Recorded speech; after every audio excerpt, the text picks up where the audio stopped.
monde, on se retrouve aujourd'hui sous le soleil. En tout cas, il fait beau, j'espère que vous allez bien. Dans cette vidéo, je vous propose quelques petits tests make-up, dont pas mal de nouveautés. On va voir si le fond de teint Even Better Clinical de chez Clinique correspond aux peaux matures. On va également tester les nouveaux anti-cernes de chez It Cosmetics, la Terracotta en édition limitée de chez Guerlain, qui ressemble à ceci. Le produit Honey Glue pour les sourcils. On va remettre en action l'highlighter de chez RF Beauty et les nouveaux blush poudre de chez Armani. Le mascara élastique de chez Fenty Beauty. Les rouges à lèvres IRL White de chez Makeup Revolution. Et pour les yeux, je vais vous montrer comment j'ai réalisé ce maquillage avec la palette Bridgerton de chez Pat McGrath. Avant de commencer, bien sûr, si vous n'êtes pas déjà abonné à ma chaîne YouTube, je vous invite à le faire dès à présent pour ne rien manquer des futurs tests, crash tests, aventures et contenu make-up. Vous verrez qu'ici on parle maquillage, mais sans jamais se prendre au sérieux. Petite parenthèse, il n'y aura pas de pause café dans cette vidéo, car comme vous le savez, il y a eu pas mal de lundis fériés et je ne suis toujours pas seule chez moi pour tourner les vidéos. Mais ne vous inquiétez pas, dès que ce sera possible, on refera les petites pauses café. On ferme la parenthèse et sans plus attendre, on commence. Donc j'ai mis mes petits scotch et pour les yeux, donc je vais me maquiller avec la palette de Pat McGrath, donc c'est la palette Bridgerton. Je l'ai acquise sur Vinted au prix de à peu près 35 €. Avant, je vais mettre le Paint Pot de chez MAC en teinte Soft Ocre et après je vais vous mettre le maquillage des yeux en accéléré. Je vais rien faire de plus que d'habitude, donc pour le maquillage des yeux, je vais vous le mettre en accéléré.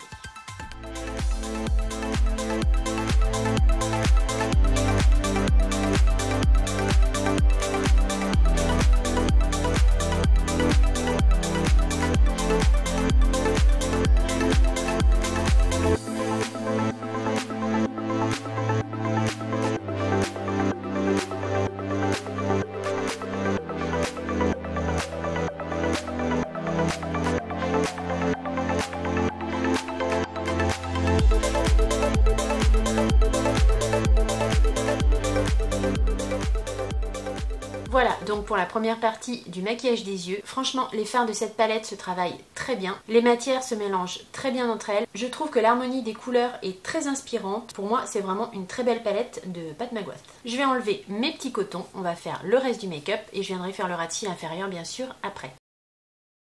Pour la base de teint, je vais en appliquer deux. Je vais appliquer la base de chez Tarte au centre de mon visage. Et ensuite, je vais appliquer la base hydratante de chez Laura Mercier sur le reste de mon visage. La base de chez Tarte, c'est celle-ci. Je l'ai depuis un petit moment. C'est la Timeless Smoothing Primer. Elle floute et comble les pores. À savoir quand même par contre que dans la composition, vous avez du silicone et des parabènes. À l'intérieur, c'est une pâte comme ceci. J'ai une méga allergie liée au pollen. J'étais obligée de mettre de la crème hydratante ici. J'ai le nez tout rouge comme vous voyez. Et quand c'est comme ça, moi je mets de l'homéoplasmine. C'est vraiment l'homéoplasmine, c'est vraiment super. C'est une crème que vous trouvez en pharmacie des laboratoires Boiron, si je dis pas de bêtises. Et quand vous avez le nez genre super rouge et super irrité, c'est hyper réconfortant. Et franchement, je pourrais plus me passer de cette crème quand je suis enrhumée. C'est vraiment un must-have. On va faire avec la peau abîmée par le rhume. Sur le reste de mon visage, donc je vais appliquer la base de teint de chez Laura Mercier. Il y a plusieurs versions de cette base de teint, comme je vous avais dit. Ici, c'est la version hydratante. Elle a un effet lissant et repulpant. Et elle est normalement adaptée à tout type de peau. Elle prolonge le make-up. La compo est clean, elle est sans silicone, sans parabènes, sans sulfate ni parfum. On va maintenant passer à l'application du fond de teint. Je ne l'ai pas en full size, je l'ai en échantillon. Je vous remets le visuel du packaging ici et je vous lis les caractéristiques. C'est le Even Better Clinical Serum Foundation. Il a un SPF de 20. C'est pas suffisant, mais c'est toujours intéressant quand même. La teinte que j'ai en échantillon, c'est la CN10 Albaster. Il se vend au prix de 54 € pour 30 ml de produit sur le site de Sephora. Au niveau des caractéristiques propres au fond de teint, donc il est semi-mat. Il repulpe, lisse et exfolie la peau. Il a donc un côté soin. Il est composé de vitamine C, d'acide salicylique, d'acide hyaluronique. Il se veut avoir une texture légère. La couvrance est totale et modulable. Je prends mon petit échantillon de chez Sephora et puis on va l'appliquer directement. On va voir si ce fond de teint convient aux peaux matures. La couleur est assez claire, je pense que ça devrait convenir. Je vais pas prendre de risque, je vais l'appliquer au pinceau. Pour ce faire, je vais prendre le F05 de chez Freyara, qui est le Foundation Brush, donc tout à fait adapté pour appliquer le fond de teint. En théorie, il n'y a pas d'odeur, parce que dans les produits cliniques, il n'y a pas d'odeur, il n'y a pas de parfum, je veux dire. Je vais humidifier un peu mon pinceau, parce que je trouve que ça glisse pas très bien. Je vais prendre un peu d'eau, tout simplement. Je vais l'humidifier un peu, parce que je trouve que le glissant est pas phénoménal.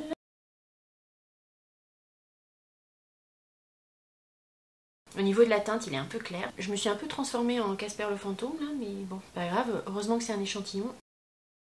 J'ai mis quand même une bonne base hydratante en dessous et je trouve qu'il n'est pas hyper émollient en fait au niveau de l'application. Il glisse pas en fait, il glisse pas très bien. Je le trouve assez sec en fait au niveau de la texture. Couleur CN10, il est trop clair. C'est pas grave, on viendra réchauffer le teint. De toute façon, il vaut mieux que ce soit un peu trop clair que trop foncé. Plus facile à rattraper. Au niveau du rendu, je le trouve assez joli, assez naturel. Le rendu est quand même, je trouve, assez mat. Je trouve par contre qu'il est un petit peu trop asséchant pour ma peau qui est déjà un petit peu sèche et déshydratée. C'est, je pense, pas le fond de teint qui convient le mieux à mon type de peau, de ce que j'en remarque en tout cas à première impression. Au niveau du fini, par contre, il y a vraiment zéro effet de matière. Il a marqué ici un petit peu mes pores, mais bon, il y a pas mal de fond de teint qui font ça maintenant au niveau de ma peau. Parfois ça marque un petit peu ici. Rien de catastrophique et rien de forcément gênant. Je trouve que la couvrance est très bonne. Alors totale peut-être pas, mais je dirais moyenne à haute. La texture est effectivement très légère. Je trouve qu'elle apporte vraiment un rendu quand même assez naturel. Après repulpe, je trouve pas, parce que pour moi il est pas vraiment émolli. Pas vraiment l'impression qu'il y a un côté repulpant. Après à la première application, c'est difficile bien sûr de savoir s'il y aura un côté soin repulpant. Mais par contre lisse la peau, oui, je trouve que effectivement il y a un petit effet lisse. Le rendu est quand même vraiment pas mal, hein. Je dois dire que je le trouve quand même très naturel. J'ai vraiment aucun effet de matière sur la peau à ce niveau là. Je trouve vraiment bien pour une peau mature. C'est juste que je pense que pour une peau sèche il faut peut-être l'hydrater encore plus que ce que j'ai fait. Là j'ai mis la base hydratante de Laura Mercier. J'en ai pas mis beaucoup, il faudra peut-être que j'en mette plus, voire même quelque chose peut-être d'un petit peu plus encore hydratant. Pour l'anti-cerne, on va donc tester le nouvel anti-cerne de chez It Cosmetics. C'est le Bye Bye Dark Spot Concealer plus Sérum. Je l'ai ici en teinte 31 médium neutral. Je l'ai pris également dans une teinte foncée pour pouvoir le tester en contouring. Il y a 18 teintes sur le site de Nocibé. Je l'ai acheté chez Nocibé en magasin. Sans remise, il coûte 31,90 € pour 6,7 ml de produit. Au niveau du packaging, vous avez ici un petit embout. Alors c'est pas un embout mousse, c'est en fait c'est un petit pinceau avec des poils très denses et très doux qui apparemment est quand même pas mal au niveau de l'application. On va le tester. Et de l'autre côté, donc vous avez le petit bâtonnet mousse d'anti-cerne qui est comme ceci, biseauté et je dois dire très pointu. Au niveau de ses caractéristiques, sa texture se veut légère, il est censé éclaircir la peau et les cernes, il a un fini naturel avec une couvrance moyenne modulable. Pour les ingrédients, nous avons de la niacinamide qui aide à lutter contre les taches pigmentaires, donc vous pouvez bien sûr l'appliquer en correcteur également. Il contient de l'acide hyaluronique et de la caféine qui sera l'ingrédient qui aidera à venir illuminer le regard. On va tester. De toutes les revues que j'ai vues, apparemment cet anti-cerne serait magique. Voyons voir si la magie opère sur moi. Par contre c'est pas pratique parce qu'on peut pas le poser avec l'embout rond comme ça. C'est une petite remarque que je fais comme ça, mais vous voyez, j'ai envie de prendre mon miroir là, de le poser, et ben je peux pas en fait. C'est mal pensé ça.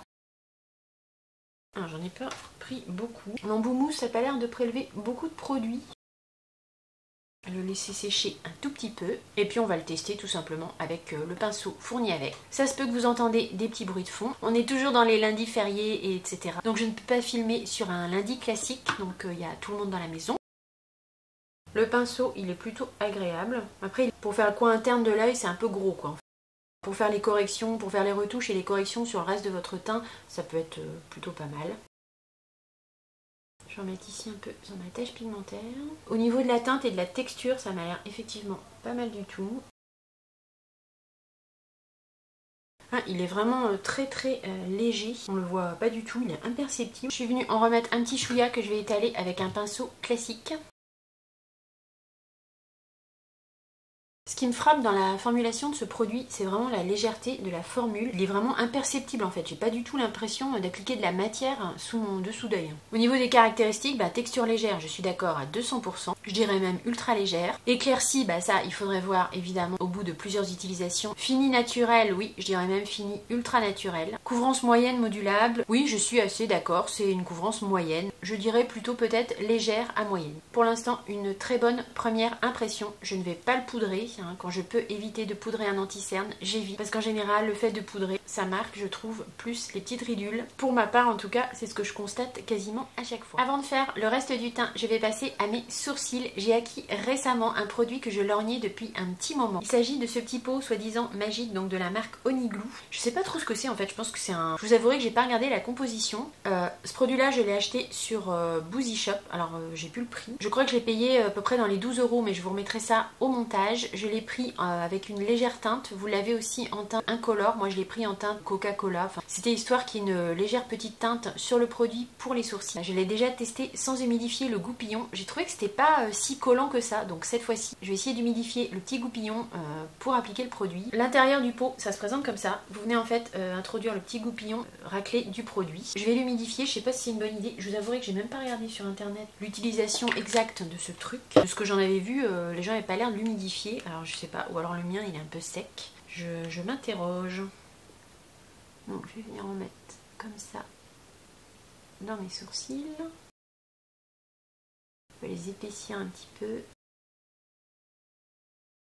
On sent bien la texture collante, mais je m'attendais à plus en fait. Je m'attendais à ce que ce soit plus collant. Ça faisait un petit moment que ce produit il était en rupture de stock partout. J'avais vraiment bien envie de tester. C'est pas mal, ça vient bien quand même, comme vous voyez, ça vient quand même bien plaquer les sourcils. Je vais venir rajouter de toute façon un peu de poudre après parce que j'ai toujours des petits manques. Et ce produit-là, ça va venir plaquer vos sourcils, mais ça va pas combler les petits manques que vous avez au niveau de vos sourcils. De toute façon, moi, avec mes sourcils, je sais jamais comment les rendre symétriques. Une catastrophe. Je vous avouerai que j'ai presque lâché l'affaire tellement j'y arrive pas. Le fait d'avoir humidifié, j'ai l'impression que c'est un peu mieux. Je vais finir avec la poudre et je reviens tout de suite. Je vais maintenant appliquer un petit peu, toujours de l'anti-cerne de chez It Cosmetics, mais cette fois-ci une teinte très foncée. Là je l'ai en teinte Deep Neutral 58. J'espère que je vais pas faire des grosses bêtises. On va faire un peu de contouring. Bon, je vais pas en mettre trop, je vais essayer de pas faire de catastrophe. Je vais faire un côté après l'autre. J'ai peur que ça sèche sinon un peu trop vite. On va juste mettre 2 points comme ça pour commencer. Un peu foncé la teinte. Hop, allez, on va se servir du surplus qui est sur le pinceau. Je vais venir étaler avec un autre pinceau, bien entendu. C'est pas si mal en fait. Ça fait un peu peur comme ça au démarrage, mais en fait ça se travaille quand même assez bien. Pas trop traîné pour le travailler.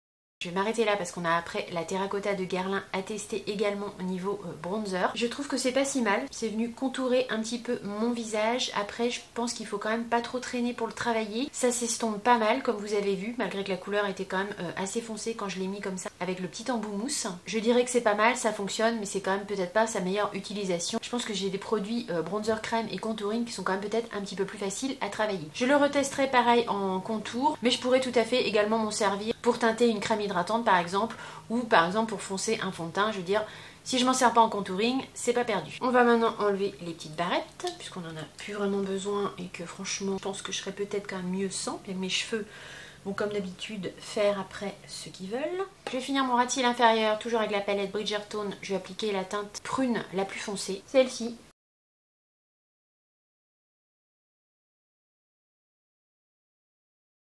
Je vais venir renettoyer ici avec un petit coton-tige et de l'eau micellaire parce que j'ai un petit peu dépassé, un peu cochonné, j'aime pas trop ça. Quand c'est comme ça, je viens remettre une petite pointe de correcteur à ce niveau-là aussi pour nettoyer un petit peu. Je fais mon trait de liner hors caméra, rien de neuf sous le soleil. Voilà, c'est fait pour le liner. Je vais mettre un trait de crayon noir en muqueuse supérieure. C'est pas la chose la plus facile à faire, mais c'est vrai que ça vient vraiment bien intensifier la ligne des cils. Là c'est un crayon de chez Beauty Bay. Nous allons maintenant passer à l'application de la terracotta de Guerlain. Si vous avez vu ma wishlist, vous avez peut-être vu que j'avais très envie de ce produit. Je l'ai trouvé chez Nocibé, j'ai même pas eu besoin de le commander, donc autant vous dire que j'étais quand même assez tentée. D'autant plus que j'ai eu un moins 25% dessus. Donc ici c'est l'édition limitée je pense de l'été 2023. Alors au niveau de la teinte, c'est la teinte numéro 3 qui est dans la collection permanente, sauf que là vous allez voir sur le produit, il y a un embossage qu'ils ont fait en fait en édition limitée je pense pour cet été. Voilà comment ça se présente. Moi je trouve que ce produit est vraiment magnifique. En prix plein, elle est à 55 € pour 10 grammes de produit, en tout cas sur Nocibé. Avec les moins 25%, je l'ai eu à 41,62 €. Bon, je veux dire que là, j'ai clairement craqué. C'est une poudre bonne mine. La teinte 03, c'est une teinte qui est quand même assez légère. Ça devrait correspondre à ma carnation. Les motifs floraux qui sont présents sur cette terracotta, j'ai regardé. Ils ont été dessinés par Laura Gulshani. Je ne sais pas si vous connaissez. Je ne connais pas. Elle a une texture ultra fine, un fini naturel. Et à l'intérieur, vous avez des nacres d'origine naturelle. Elles sont délicatement bon, je pourrais pas trop vous dire, mais il y a un petit parfum à l'intérieur qui est vraiment super agréable. agréable, vraiment parfum de luxe. C'est peut-être un des parfums de chez Guerlain, je les connais pas assez bien pour vous dire lequel ce serait. En tout cas, ça sent, je trouve que ça sent très bon. Je vous le remonte une dernière fois avant de tremper mon pinceau dedans. Vous avez la petite abeille dorée ici de chez Guerlain. C'est quand même super joli. Hein. Je vais prendre un pinceau Face Brush de chez Friara. Les autres pinceaux poudre sont sales, donc je vais me rabattre sur celui-ci. Il est un peu gros, mais bon, je pense que ça devrait aller. J'ai un peu d'appréhension à tremper mon pinceau dedans. J'espère que le dessin va pas s'effacer tout de suite. Et j'ai évidemment le nez qui coule. Pour l'instant, ça s'est pas trop effacé. Bon là c'est pas un contour, hein. Ça va être plutôt je pense vraiment un bronzer. Vous voyez c'est quand même une teinte assez chaude. Je trouve qu'avec un code promo, ça vaut vraiment le coup de se faire plaisir sur ce produit. Le packaging est vraiment magnifique, l'embossage à l'intérieur, franchement, moi je le trouve superbe. Ça sent très bon. Je dirais que ce produit, c'est vraiment une belle expérience et un beau bronzer. Avant de passer au blush poudre, je vais appliquer un petit peu d'highlighter de chez R.E.M. Beauty que j'ai en teinte Miss Mercury. Je vous le remontre, il se présente comme ceci. C'est un beau champagne assez neutre au niveau de la teinte. Il est vraiment très joli cet highlighter.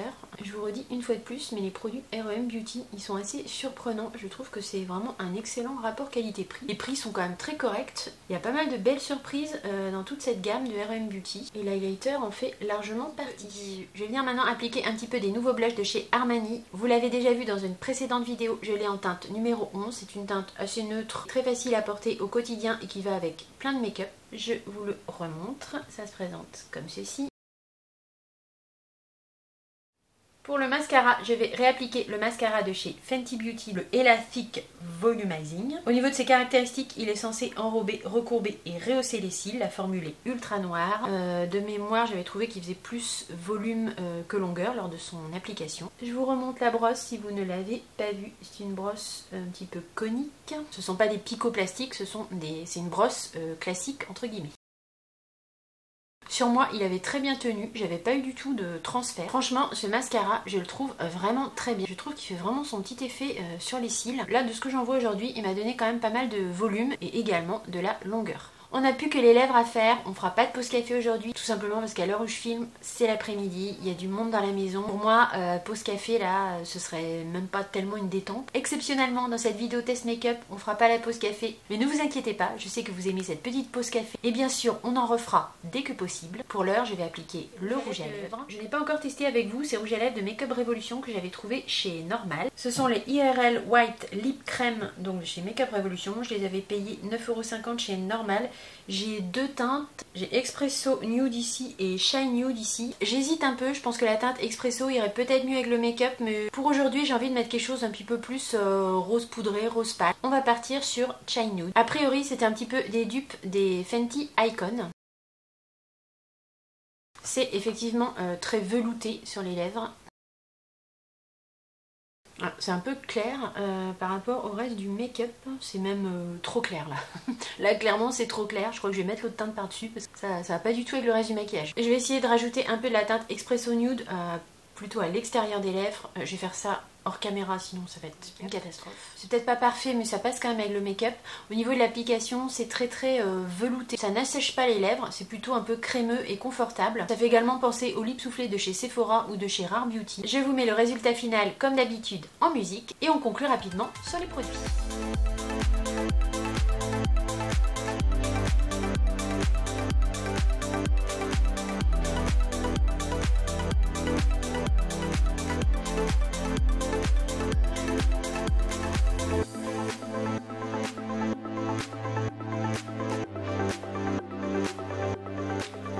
Base de chez Tarte sur la zone T et base hydratante de Laurent Mercier sur le reste du visage a bien fonctionné. Néanmoins, je pense que pour une peau sèche, il faudrait quelque chose d'encore un petit peu plus émollient par rapport au fond de teint clinique que j'ai appliqué après. Ce qui nous amène donc au fond de teint clinique. Je le trouve très naturel, zéro effet de matière, plutôt adapté aux peaux matures, mais si vous avez la peau sèche, il faut vraiment en dessous une base très hydratante, très émolliente. J'ai eu un petit peu de mal à le faire glisser, j'ai eu un petit peu de mal en fait au niveau de l'application, je trouvais qu'il glissait pas très bien. Après au niveau du rendu, il a un petit effet lissant et flouteur d'imperfection. Limite on voit pas que j'ai du fond de teint, je trouve le rendu vraiment très très naturel. J'aurais tendance à vous le conseiller si vous avez la peau mature, mais attention, je suis pas sûre à 100% qu'il soit adapté aux peaux sèches. Les deux anti-cernes de chez It Cosmetics, donc on a testé la teinte 31 médium neutral et la teinte Deep Neutral 58 en contouring. Je trouve que la texture de cet anti-cerne est extrêmement légère et imperceptible. J'ai rarement vu un anti-cerne aussi naturel. Je ne l'ai pas poudré et je trouve que ça se passe très bien. J'ai des petits plis, toujours un peu plus quand je mets un anti-cerne, mais ça me le fait avec tous les anti-cernes. Ce qui m'a bluffé surtout, c'est vraiment la finesse de sa texture. Je trouve le pinceau fourni avec assez pratique. Après c'est sûr, si on veut s'en servir, il faut le nettoyer après chaque utilisation. Et oui, ce que je voulais vous dire quand même, c'est que le pinceau il est quand même assez gros quoi. Ça va être bien pour corriger les imperfections ou par exemple faire du contouring comme on a fait avec la teinte plus foncée. On peut un peu étaler le produit avec le pinceau avant de le blender si vous voulez. Mais là au niveau du pinceau, pour aller vraiment en coin interne de l'œil, le pinceau il est doux et agréable, mais il est quand même un peu trop gros pour vraiment aller en précision dans le coin interne. C'est un grand oui si vous cherchez un anti-cerne à la texture ultra légère et au fini ultra naturel. La terracotta de chez Guerlain, pour moi, c'est un gros coup de cœur. C'est vraiment le petit produit plaisir. En plus, sur Guerlain, on arrive quand même assez facilement à avoir des codes promo, des moins 25, parfois même il y a des moins 30% sur Nocibé. On peut arriver à avoir ce produit pour un prix quand même, je trouve, tout à fait acceptable. Moi, je suis vraiment super contente de l'avoir acheté. Je regrette pas du tout. C'est limite un objet de collection. L'highlighter de chez R.E.M. Beauty que j'ai appliqué en teinte Miss Mercury, je l'aime vraiment beaucoup. Il est très léger, il est lumineux, il met pas du tout l'emphase sur les pores de la peau. C'est le genre d'highlighter avec lequel vous pouvez pas vous louper. Il sera facile à appliquer le matin si vous êtes un peu pressé. Je dois dire qu'à chaque fois que je l'utilise, je suis agréablement surprise. Le blush poudre de chez Armani que j'ai appliqué en teinte 11, je le trouve très léger, très aérien. La teinte est passe-partout. Je le trouve facile à appliquer, je l'aime beaucoup. Le mascara de chez Fenty Beauty, je trouve qu'il m'a fait de très beaux cils. Cette fois-ci, je trouve qu'il a fait volume et longueur, peut-être plus qu'à la première application. Disons qu'il m'a fait peut-être plus de volume. Je sais pas si c'est parce que le mascara est déjà ouvert, je m'en suis déjà servi une première fois. La texture s'est peut-être un petit peu modifiée. En tout cas, je trouve qu'il fait vraiment de très beaux cils. En termes de coût, ça reste un mascara moyenne gamme à 19,90 €. Pour ce prix-là, je trouve que vraiment, il fait des super cils et il fonctionne très bien. En plus, moi, comme je vous dis, lors de la première application, j'ai pas eu du tout de transfert sur mes paupières. Quant à la palette Bridgerton de 6 fards à paupières de Pat McGrath, je la trouve vraiment magnifique. Les fards se travaillent très bien, il n'y a rien à dire, c'est du Pat McGrath. J'aime beaucoup le maquillage que j'ai réalisé sur mes yeux. Je n'ai eu aucun souci à travailler les fards à paupières ni à mélanger les teintes entre elles. J'aime beaucoup le packaging, j'aime beaucoup la color story, je la trouve vraiment magnifique. Elle sera parfaitement adaptée à des yeux marron vert parce qu'il y a pas mal de tonalités un peu prunes. Vous avez ce vert mint ici lumineux qui viendra vraiment illuminer le coin interne du regard. Je n'ai pas testé toutes les teintes, mais franchement je la trouve très inspirante. Après je l'ai eu sur Vinted, quasi neuf, j'ai payé 30 ou 35 €. Donc en prix plein par contre sur Sephora, elle est assez onéreuse, elle est à plus de 75 €. Pour une palette de 6 fards, ça commence à faire beaucoup. Mais si vous pouvez l'avoir avec un code promo sur le site de Pat McGrath ou sur le site de Sephora avec un moins 25%, je trouve qu'elle vaut le coup. Voilà ce qui vient conclure le petit test make-up du jour. J'espère très sincèrement que la vidéo vous aura plu. Si tel est le cas et que vous avez passé un bon petit moment en ma compagnie, n'oubliez pas le petit like, le petit thumbs up. Je vous attends comme toujours dans les commentaires. J'ai très hâte de vous lire et de vous répondre. Bien sûr, si vous n'êtes pas abonné à ma chaîne YouTube, je vous invite dès à présent à le faire pour ne rien manquer des futures aventures make-up. J'ai eu beaucoup de plaisir à tourner cette vidéo pour vous, comme à chaque fois, et je n'ai qu'une hâte, vous filmer la prochaine. En attendant ce prochain rendez-vous, portez-vous bien, je vous fais de gros bisous et je vous dis à très vite. Bye.